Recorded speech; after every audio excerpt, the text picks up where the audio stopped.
Welcome back to my channel. இன்னைக்கு நம்ம எந்த டிபார்ட்மெண்ட் பத்தி பேச போறோம்னா அதி புத்திசாலிகள் எடுக்க போற பிரான்ச். மறுபடியும் சொல்றேன், அதி புத்திசாலிகள் எடுக்க போற பிரான்ச். அந்த அதி புத்திசாலிகள் ஏன் எடுக்கிறாங்கன்னு வந்து இப்ப போக போக உங்களுக்கே தெரிஞ்சிடும். பா, இங்க இருக்கிற ஒரு 5 பொருள் சொல்லுப்பா. ஃபேன், செல்போன், கம்ப்யூட்டர், ஏசி, நீங்க வச்சிருக்கிற பென், நான் வச்சிருக்க பென். ரைட். இப்ப நீங்க முதல்ல என்ன சொன்னீங்கப்பா? ஃபேன். இப்போ எல்லார் வீட்லயும் ஃபேன் இருக்கு. அப்படியே எல்லாருமே மேல பாருங்களேன், ஃபேன் இருக்கு. அந்த ஃபேன்ல என்ன இருக்கு நீங்களே பாருங்க. 3 ரெக்கை இருக்கா? 3 ரெக்கை, 2 கப்பு, ஒரு ஹேண்டில், அப்புறம் அந்த 2 பிளாஸ்டிக். இது வெளியில தெரியுது. உள்ள வந்து அந்த ஃபேனை நீங்க ஓபன் பண்ணீங்கன்னா அந்த ஃபேனுக்குள்ள என்னென்ன இருக்கும்? ஆர்மச்சூர், 2 பேரிங், காயில், நிறைய ஸ்க்ரூஸ், கெப்பாசிட்டர், இந்த மாதிரி நிறைய இருக்கும். எது? ஒரு ஃபேன். அதுக்கப்புறம் வந்து செல்போன் சொன்னீங்க. செல்போன் சொன்னா வந்து செல்போன்ல என்னென்ன இருக்கு? எல்லார்ட்டையும் வந்து உங்க செல்போன் இருக்குல்ல, அந்த செல்போன்ல வந்து உங்களுக்கு என்னென்ன இருக்கு பாத்துங்க. செல்போன்ல என்னென்ன இருக்கு? ஒரு பேக் கவர். இது செல்போன். இந்த செல்போன்ல வந்து என்னென்ன இருக்குன்னா டெம்பர் கிளாஸ் ஒன்னு இருக்கா? இந்த டெம்பர் கிளாஸ் எடுத்துருங்க. அப்புறம் வந்து முன்னாடி வந்து டிஸ்பிளே, அப்புறம் பின்னாடி கவரு, கேமரா, அப்புறம் வந்து ஆன் ஆஃப் சுவிட்ச், அப்புறம் நீங்க உள்ள ஓபன் பண்ணீங்கன்னா கேமரா, ஸ்பீக்கரு, மதர் போர்டு, இந்த மாதிரி நிறைய இருக்கு ஒரு செல்போன்ல. ரைட். அது போக வந்து அடுத்தது வந்து என்ன சொன்னாங்கன்னா கம்ப்யூட்டர். இப்ப கம்ப்யூட்டர்னாவே வந்து என்ன இருக்கு? கம்ப்யூட்டர்னா வந்து நம்ம ஒரு மானிட்டரு, அப்புறம் ஒரு சிபியு, மவுஸ். இப்ப நீங்க வந்து மானிட்டர் பண்ணீங்கன்னா மானிட்டருக்குள்ள எத்தனை பார்ட்ஸ் இருக்கு, அதுக்கப்புறம் வந்து ஹார்ட்வேர்ல வந்து உள்ள நீங்க பிரிச்சீங்கன்னா எத்தனை பார்ட்ஸ் இருக்கு, அதை ரன் பண்றதுக்கான மவுஸ், அக்சசரிஸ் நிறைய இருக்கு. அது போக வந்து கம்ப்யூட்டர், ஏசின்னு சொன்னாங்க. ஏசில வந்து இன்டோர் யூனிட், அவுட்டோர் யூனிட் இருக்கு. இப்ப வந்து இன்டோர் யூனிட்ல பாத்தீங்கன்னா ஒரு கவரு, ஸ்ப்ரிங், உள்ள காயில், ஃபில்டரு, அதுக்கப்புறம் வந்து கேப்லரி டியூப், இந்த மாதிரி வந்து நீங்க ஏசி குறைக்கிறதுக்கான நிறைய பொருள் இருக்கு. குறைஞ்சது வந்து அதுல 50 பொருள் இருக்கு. அவுட்டோர் யூனிட்ல பார்த்தோம்னா அதுல எத்தனை பார்ட்ஸ் இருக்கு? அவுட்டோர் யூனிட்ல ஒரு காயில் இருக்கும், உள்ள மோட்டார் இருக்கும், நிறைய இருக்கு. அந்த அவுட்டோர் யூனிட்லயும் குறைஞ்சது 50 பார்ட்ஸ் இருக்கு. கடைசியா இவங்க என்ன சொன்னாங்கன்னா பேனா. நல்லா பாத்துங்க. இந்த பேனா வந்து நீங்களே பாருங்க. பேனால மேல மூடி, கீழே பாடி, அது அப்படியே வந்து இப்ப வந்து என்னது பேனாவை நான் ஓபன் பண்றேன். ஓபன் பண்ணோட தனி ஆயிருச்சு. இங்க ஒரு ரீஃபில். இந்த ரீஃபில்லையும் நீங்க பாத்தீங்கன்னா ஒரு கேப்லரி, ஒரு பைப்பு, உள்ள இங்கு, அந்த அது என்னது பேனாவோட நிப், உள்ள இருக்கிற பால்ஸ் கூட வந்து இந்தியால வந்து இன்னும் இம்போர்ட் தான் பண்ணிருக்காங்க. அப்புறம் இதே பேனால இங்க மரம் இருக்கு, இந்த மூடியில வந்து மரம் இருக்கு. அது போக வந்து இங்க இருக்கிற இதுலயும் வந்து என்னது ஒரு இது பண்ணிருக்காங்க. இதுதான் எதுக்கு சொன்னேன், ஒரு பேனா 10 ரூபா இல்லன்னா 5 ரூபா பேனாக்கே வந்து எத்தனை மிஷினோட இன்வால்வ்மெண்ட் இருக்கு. இப்போ இது தனியா ஒன்று பண்ணுவாங்க, இது தனியா ஒரு மிஷின் பண்ணும், இது ஒரு தனி மிஷின் பண்ணும், இது ஒரு தனி மிஷின் பண்ணும், இங்கு தனியா பண்ணுவாங்க. அந்த உள்ள நல்லா பாருங்க, அந்த பால் ஒரு தனி மிஷின், எல்லாமே தனித்தனி மிஷின் பண்ணுவாங்க. சோ அதனால கமாடிட்டி வந்து வந்துகிட்டே இருக்கும். பொருள் வந்து என்னைக்குமே அழிவே இல்லாது. என்னது பொருள் வந்து என்னைக்குமே அழிவே இருக்காது. இன்னைக்கு ஒரு பொருள் இருக்கும், ஒண்ணுமில்ல. இந்த செல்போன் வந்து இன்னைக்கு ஒரு செல்போன் இருக்கு, நாளைக்கு வந்து வேற மாடல் வரும். ஆனா வந்து செல்போன் அழியுமா? அழியாது. பேனா இன்னைக்கு இந்த டிசைன் இருக்கு, வேற டிசைன் வரலாம். ஏசி இப்ப இந்த மாடல் இருக்கு, வேற மாடல் வரலாம். ஆனா வந்து கமாடிட்டி வந்து மாறிக்கிட்டே இருக்கும், தவிர வந்து கமாடிட்டி அழியாது. மாடல் சேஞ்ச் ஆகலாம். இப்போ எல்லாருமே வந்து இப்போ இன்னைக்கு ஒரு புதுசா ஒரு மொபைல் வருது. இன்னைக்கு புதுசா ஒரு மொபைல் வந்துச்சுன்னா அடுத்த நாளே வந்து உங்க ஏரியால வந்து டெம்பர் கிளாஸ், கேஸ் எல்லாமே கிடைக்குது. எப்படி? அமெரிக்கால வந்து ஒரு ஆப்பிள் ஒரு போன் வந்து இன்ட்ரோடியூஸ் பண்றாங்க.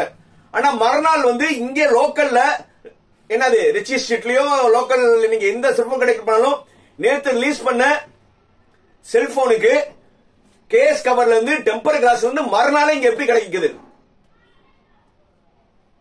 இதுக்கு எல்லாம் வந்து எப்படி கிடைக்குது யாரா யோசிச்சீங்களா? இதுக்கு எல்லாமே மெயின் வந்து ஒரு டிபார்ட்மெண்ட் தான். அந்த டிபார்ட்மெண்ட் தான் மெக்கானிக்கல். என்னது? மெக்கானிக்கல் டிபார்ட்மெண்ட் தான். எந்த ஒரு பொருள் நீங்க எடுங்க, உங்க வீட்டுல அப்படியே நீங்க இருக்கீங்களே, நான் சொல்லல, அப்படியே நீங்க இருந்துட்டு உங்க வீட்டுல இருக்க அப்படியே சுத்தி பாருங்க. எந்த பொருளும் பாத்தீங்கன்னா அதுல வந்து மெக்கானிக்கல் இன்வால்வ்மெண்ட் இல்லாம இருக்காது. நான் போட்டிருக்க கோட்டு, இந்த கோட்டு எப்படி மேனுஃபேக்சர் பண்ணுவாங்க கொஞ்சம் யோசிங்க.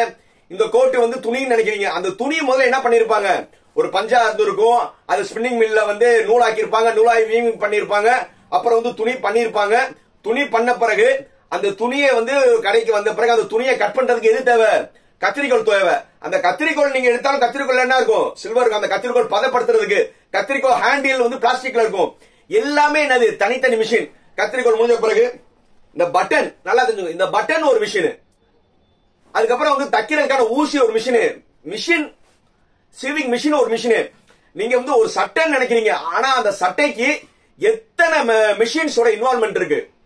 சோ அதனால கண்டிப்பா வந்து உங்களுக்கு உறுதியா வேலைகள் எங்கெங்க இருக்கும்னா, எப்பவுமே வந்து முந்தைய ஒரு பழமொழி சொல்லுவாங்க, இரும்பு அடிச்சவன் வந்து எப்படிதான் பொழைச்சுக்குருவான். என்னது? இரும்பு அடிக்கிறவன் எப்படி வேணா பொழைச்சுக்குருவான்னு என்ன அர்த்தம்?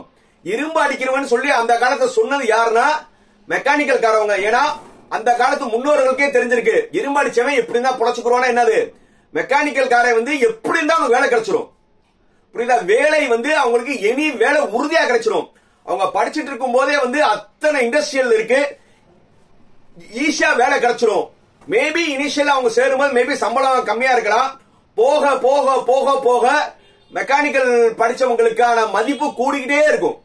ஒரு கம்பெனியில வந்து ஒருத்தர் அப்ரெண்டிஸா சேர்ந்து அப்புறம் ஜூனியர் எக்ஸிகியூட்டிவா அப்படியே ப்ரொமோஷன் ஆக ஆக ஆக அவனோட லைஃப் வந்து கிராஃப் வந்து கூடிக்கிட்டே இருக்கும். பட் நான் எந்த டிபார்ட்மெண்ட் நான் தப்பா சொல்லல. இப்ப கம்ப்யூட்டர் சொல்லி நீங்க எல்லாருமே ஆர்வமா இருக்கீங்க. அந்த கம்ப்யூட்டர் படிச்சவங்களோட அதிகபட்ச ஆயுள் வந்து 10 வருஷம் அதிகபட்சம். இப்ப வந்து பாய்ஸ் உங்களுக்கு வந்து இப்ப 16 இல்லன்னா 17 வயசு இருக்கும். அதிகபட்சம் 10 வருஷம். நீங்க ஒரு டீம் லீடர் வர போனீங்கன்னா அந்த கம்பெனிக்காரன் உங்களை வந்து என்ன செஞ்சிருவான்? லே ஆஃப் பண்ணிடுவான். ஏன்னா நீங்க வந்து சம்பளம் அதிகமா சொல்லி சேருவீங்க. போக போக போக நீங்க ஒரு 70,000 80,000 ஆனவன அவன உங்களை வந்து வேலையை விட்டு நிப்பாட்டிட்டு 3 பேரை புதுசா எடுத்துக்குவான். 20,000 வந்து என்னது? 3 பேரை எடுத்துக்கிறோம். ஏன்னா அவனுக்கு வந்து ஒரு மாசத்துல அவங்க ட்ரைனிங் கொடுத்துருவாங்க. பொம்பளை பிள்ளைய பத்தி கவலையே இல்ல. இப்ப 16 வயசு இருக்கு, அதிகபட்சம் அவங்க 10 வருஷம் வேலை பார்த்தா வேலை அவங்களுக்கு போனாலும் கவலையே இல்ல. அவங்க பேரண்ட்ஸ் என்ன செய்வாங்க? என்னப்பா வேலை இல்லையா, சரி கல்யாணம் பண்ணி வச்சிருவாங்க. சோ கேர்ள்ஸ பொறுத்தவரை என்னை தப்பா யார் நினைச்சாலும் பரவாயில்ல, ஆனா பேரண்ட்ஸ் பாயிண்ட் ஆஃப் வியூ அவங்க என்னன்னா ஒரு நல்ல கல்யாண வரன் வர்ற வர நம்ம பொண்ணு ஒரு டிகிரி படிக்கணும்னு சொல்லி தான் படிக்க வைக்கிறாங்க. ஆப்ஷனல் வந்து அவங்க வந்து வேலையில நல்ல சக்சஸ் ஆனாலும் ஒரு 10 வருஷம் கிராஃப்க்கு அப்புறம் அந்த கம்பெனில இருந்து வேலையை விட்டு நிப்பாட்டினாலும் அவங்களுக்கு அந்த நேரத்தில் என்ன ஆயிரும்? கல்யாணம் ஆயிரும். கல்யாணம் ஆனாலும் அவங்களுக்கு என்னது? ஜாப் விட்டு போனா அவங்களுக்கு ஒரு பெரிய பிரச்சனை கிடையாது. ஆனா பாய்ஸ் நீங்க நல்லா யோசிங்க. இன்னும் இருந்து ஒரு 10 வருஷம் நீங்க இப்ப என்னது 21 வயசுல நீங்க வேலைக்கு சேர்றீங்க. 10 வருஷம் 31 வயசுல வந்து நீங்க நல்ல கம்ப்யூட்டர் டிபார்ட்மெண்ட் வளர்ந்துட்டு வரீங்க. அப்ப வந்து உங்க வேலையை விட்டு நிப்பாட்டினா உங்களுடைய நிலைமை என்ன? உங்களை நம்பி பொண்ணு கல்யாணம் பண்ணிருந்தீங்கன்னா உங்களை நம்பி ஒரு பொண்ணு வந்திருக்கும். கல்யாணம் ஆகலன்னா உங்களுக்காக பொண்ணு அவங்க பேரண்ட்ஸ் தேடிட்டு இருப்பாங்க. அப்ப வந்து உங்களுடைய நிலைமை நல்லா யோசிங்க. ஆனா மெக்கானிக்கலை பொறுத்தவரை என்னைக்குமே அழிவே இருக்காது. ஏன்னா கிராஜுவல் இன்கிரிமெண்ட் இருந்துகிட்டே இருக்கும். உடனே எந்த கம்பெனிலையும் ஒரு மெக்கானிக்கல் காரவங்க வேலையை விட்டு நிப்பாட்டினாங்கன்னு ஏதாவது ஒரு இண்டஸ்ட்ரியில இருந்து நீங்க சொல்ல முடியுமா? ஒரு மேனுபேக்சரிங் செக்டார்ல இருந்து அவங்க வேலையை விட்டு நிப்பாட்டாங்க சொல்ல முடியுமா? ஐடில வந்து நீங்க டெய்லி பேப்பர்ல பாக்கலாம். இன்னைக்கு ஒரு கம்பெனில வந்து 15,000 பேர் வேலையை இருந்து நிப்பாட்டினாங்க, இன்னொரு கம்பெனில வந்து 12,000 பேர் நிப்பாட்டினாங்க சொல்லி டெய்லி நீங்க வந்து ஐடி துறையில் வேலை நீக்கம் சொல்லி நீங்க கேட்கலாம். ஆனா ஏதாவது ஒரு மேனுபேக்சரிங் செக்டார்ல இன்னைக்கு ஒரு 1000 பேரை வேலையை விட்டு நிப்பாட்டினாங்கன்னா உங்களால ப்ரூஃப் பண்ண முடியுமா? இல்ல சொல்ல முடியுமா? ஏன்னா மேனுபேக்சரிங் பொறுத்தவரை நீட் இருந்துகிட்டே இருக்கும். அதே மாதிரி இப்ப மெக்கானிக்கல் சொல்லி எடுத்துட்டீங்கன்னா உங்களுக்கு அதுல வந்து உங்களுக்கு ஒரு 4 சப்டிவிஷனா பிரிக்கலாம். அதுல ஒன்னு டிசைன், ரெண்டாவது மேனுபேக்சரிங், மூணாவது தெர்மல் இன்ஜினியரிங் சொல்லுவாங்க, நாலாவது வந்து மேனேஜ்மெண்ட் சொல்லுவாங்க. இந்த 4 டிபார்ட்மெண்ட் சேர்ந்ததுதான் மெக்கானிக்கல். டிசைன் என்னன்னா நீங்க எந்த ஒரு பொருள், இப்ப ஏற்கனவே நான் செல்போன் பத்தி பேசினேன். இந்த செல்போன் வந்து இந்த இருக்கு, இந்த செல்போன் வந்து டெம்பர் கிளாஸ் வந்து உங்களுக்கு எப்படி வருது? இதே மாதிரி வந்து பாடி வந்து உங்க செல்போன் கடையில வந்து பாடி கிடைக்கும். அது எப்படி கிடைக்குது? ஆப்பிள் தயாரிக்கணும், சாம்சங் தயாரிக்கணும், ரெட்மி தயாரிக்கணும். ஆனா மறுநாள் உங்களுக்கு எப்படி வருது? அதுதான் டிசைன். எந்த ஒரு கம்பெனியோட டெவலப்மெண்ட்டுக்கு முக்கியமானது என்னது? டிசைன். இப்ப நான் ரெட்மி செல்போன் யூஸ் பண்றேன், நான் ரெட்மி 12 யூஸ் பண்றேன். ஆனா நான் முதல்ல ரெட்மி 3 யூஸ் பண்ணேன், ரெட்மி 4, ரெட்மி 5 ரொம்ப வருஷமா யூஸ் பண்ணேன். இப்போ ரெட்மி வந்து 12 யூஸ் பண்றேன். ரெட்மி 3 யூஸ் பண்ணும் போதும் செல்போன் அதே தான் இருந்தது. இப்போ வந்து ரெட்மி 12 நான் பண்ணிட்டு இருக்கேன். பட் இன்னும் 4 வருஷம் கழிச்சு ரெட்மி 20 கூட வந்துடும். ஆனா செல்போன் வந்து மாறிட்டே இருக்கும். ஆனா செல்போன் மேனுபேக்சரிங் க்ளோஸ் ஆகுமா? ஆகாது. அதே மாதிரி உடனே வந்து டெம்பர் கிளாஸ்ல எப்படி வருது? அதுதான் டிசைன். புரியுதா? இப்போ வந்து ஒவ்வொரு நாளுமே வந்து ப்ராடக்ட் வந்து ஏஸ்தெட்டிக் சொல்லுவாங்க. நம்மளுடைய கம்ஃபர்ட் லெவலுக்கு வந்து ஒண்ணும் இல்ல. இந்த செல்போன் சொல்லி பேசுறீங்களே, செல்போன்ல வந்து மெக்கானிக்கலோட பார்ட் தான் அதிகம். ஏன்னா இந்த செல்போன் எர்கனாமிக்னு ஒன்னு சொல்லுவாங்க. இந்த செல்போன் நான் வச்சிருக்கேன், நல்லா பாருங்க. இந்த செல்போனை நான் எப்படி வந்து பிடிக்கிறேன், ஒரு கையில யூஸ் பண்றேன். இந்த பாருங்க, இப்படி நான் கையில பிடிக்கிறேன்னா என்னுடைய அப்படியே இந்த கட்டை விரல்ட்ட என்ன இருக்கணும்? ஆன் ஆஃப் சுவிட்ச் இருக்கணும். அப்படியே வந்து நான் இங்க பேசணும். அது பேசும்போது இந்த காது கட்டை வந்து நான் கேட்கணும், கீழே வந்து மைக் இருக்கும். இது டிசைன். அதுக்கப்புறம் வந்து நான் செல்ஃபி எடுக்கும்போது இப்படிதான், நல்லா பாத்துங்க, என் கை வந்து இப்படி வரணும். இது எல்லாமே இந்த நீளம் அகலம்லாம் வந்து யார் டிசைன் பண்ணான்னு நினைக்கிறீங்க? Only mechanical. இது கூட வேணாம், இந்த செல்போனை வச்சே பேசுவோம். டெம்பர் கிளாஸ் ஏன் இந்த மெட்டீரியல்ல இருக்கு? இந்த பாடி ஏன் இந்த மெட்டீரியல்ல இருக்கு? உள்ள கேமரா என்ன மெட்டீரியல் இருக்கு?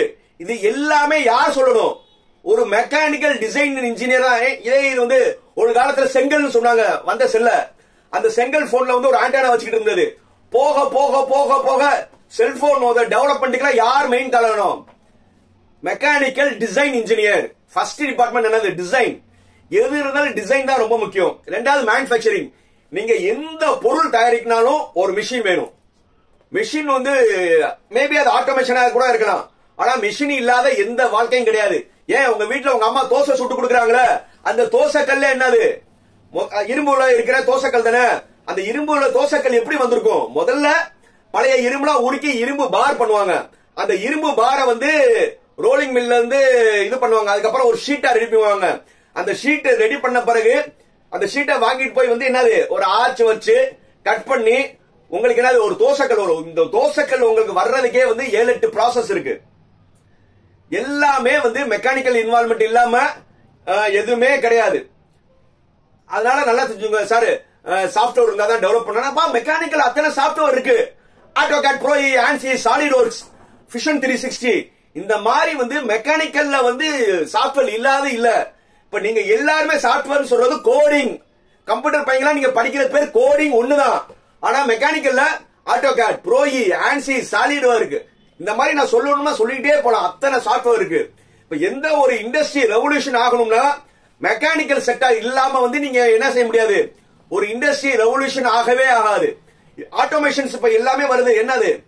மெக்கானிக்கல் இருந்தா மெக்கட்ரானிக்ஸ், மெக்கட்ரானிக்ஸ் இருந்தா ரோபாட்டிக்ஸ், ரோபாட்டிக்ஸ்ல இருந்தா இப்ப எல்லாமே உங்களுக்கு இது வந்துட்டு இருக்கு. இப்ப நீங்க ஏஐன்னு சொல்றீங்களா, அது எல்லாம் ரோபாட்டிக்ஸ்க்கு அப்புறம் தானே. சோ அதுக்கான பேஸ் என்னது? Mechanical engineering. நான் ஏற்கனவே அந்த டைட்டில் சொன்னேன். அதி புத்திசாலிகள் எடுக்க போற பிரான்ச் என்னது? நீங்க நல்லா வந்து பாருங்க. ஒரு காலேஜ்ல வந்து ஒரு டீம் லீடர், ஒரு ஈவென்ட் மேனேஜ்மெண்ட், அதெல்லாம் யார் வந்து ஆர்கனைஸ் பண்ணுவாங்கன்னா மெக்கானிக்கல் ஸ்டூடெண்டா தான் இருப்பாங்க. ஏன்னா மெக்கானிக்கல் ஸ்டூடெண்ட் பொதுவா வந்து அந்த லீடர்ஷிப் குவாலிட்டி நிறைய இருக்கும். எப்பவுமே வந்து நாங்க பெருமையா சொல்லுவாங்க ராயல் மெக்கானிக்கல்னு. சோ அதனால இப்ப வந்து சாய்ஸ் ஃபில்லிங்ல நல்லா யோசிச்சு முடிவுடுங்க. நிறைய பெரிய பெரிய காலேஜ்லயும் இப்ப ஸ்டூடெண்டோட மைண்ட் செட் என்ன இருக்கு? மெக்கானிக்கல் வந்து ஒரு மைண்ட் செட் இல்லாம இருக்காங்க. சோ அதனால அவங்க கம்ப்யூட்டர் போறவங்க போட்டும், ரகசியம் யார்ட்டையும் சொல்லிடாதீங்க. அவங்க போறவங்க போகட்டும், அவங்க ஏதாவது சின்ன காலேஜ் எடுத்துட்டு போட்டும். ஆனா பெரிய காலேஜ்ல என்ன கிடைக்கும்? மெக்கானிக்கல் கிடைக்கும். பெரிய காலேஜ்ல மெக்கானிக்கல் எடுத்துட்டு கெத்தா 4 வருஷம் கழிச்சு நீங்க ஒரு நல்ல ஒரு வேலை வாங்கிட்டு இப்ப ஓடி போறாங்களே ஏதோ ஒரு சின்ன காலேஜ்லயே அவங்களுக்கு பிடிச்ச பிரான்ச் போகட்டும். அவங்க முன்னாடி எப்படி உட்காருறீங்க? அப்படி கெத்தா 4 வருஷத்துல போய் ப்ரூவ் பண்ணும் போது நீங்க அப்ப சொல்லலாம், அதி புத்திசாலிகள் எடுத்த பிரான்ச் மெக்கானிக்கல் அப்படின்னு நீங்க என்ன செய்யலாம்? கெத்தா சொல்லலாம். ரைட். மீண்டும் அடுத்த வீடியோல வந்து இதே மாதிரி எல்லா டிபார்ட்மெண்ட் பத்தி பேசுவோம். அன்டில் தென் மறுபடியும் நான் சொல்ற மாதிரி லைக், கமெண்ட், ஷேர், சப்ஸ்கிரைப். மீண்டும் அதுக்கு பை பாய்.